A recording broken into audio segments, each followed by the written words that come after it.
Thikũ igĩrĩ tu thutha wake kũrugũria ĩmwe ya tabarĩra iria nene mũno cia waki wa barabara ya kilomita 175 ya kuma Rironi gũthiĩ Mau Summit, President William Ruto nĩehũrĩire ndebe akiuga no agũthiĩ na mbere kũrugũria tabarĩra ta ici itemi-inĩ rĩa kũguna Kenya. Day before yesterday, when I was launching the biggest road stretch of 175 kilometers, that's going to unlock the potential of half of our country.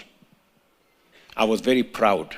We will be doing another 4 or 5 or 6 of those major infrastructure in the coming year, and many of the other things that we have laid out to do. Akiari igongona-inĩ rĩa kiumia kanitha-inĩ wa AIC Milimani, President nĩathiĩte na mbere na gũtetera kĩoneki gĩake gĩa kwambatĩria ikĩro cia bũrũri wa Kenya kuma mabũrũri marĩa marakũra nginyagia gĩkĩro kĩa mabũrũri marĩa matongu mũno thĩinĩ wa thĩ marĩa moĩkaine ta First World, akiuga ũyũ nĩ ũndũ ũngĩhotekeka ihinda-inĩ rĩa mĩaka 30 yũkĩte. I am very confident.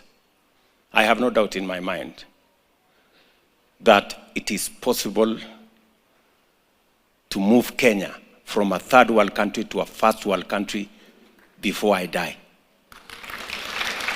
It's possible. In the next, by the time I get to 90, Kenya should be a first world country. Yes. And that is just about 30 years from now. It's possible. Others have done it. I am very confident we will do it. President Oho ni oritie Akenya makorwo na mwĩhoko na rũcio rwa bũrũri wao na makĩria kuona atĩ ihinda-inĩ rĩrĩ bũrũri ndũrĩ harĩa warĩ mĩaka 3 mĩhĩtũku akĩoya wathani. I want to encourage all of us to see the future of our country. I have great confidence in the future of Kenya. 3 years ago, we were struggling with the economy, we were struggling with education. Our health system was not quite together. Our economy was not doing very well.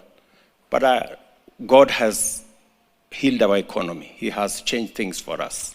Oho President nĩathiĩte na mbere kwĩranĩra tabarĩra itiganĩte cia ũthii wa na mbere iria augĩte igakinyanĩrio mwaka twerekeire. Ngĩribotera Inooro TV, njĩtagwo Kate Muthoni.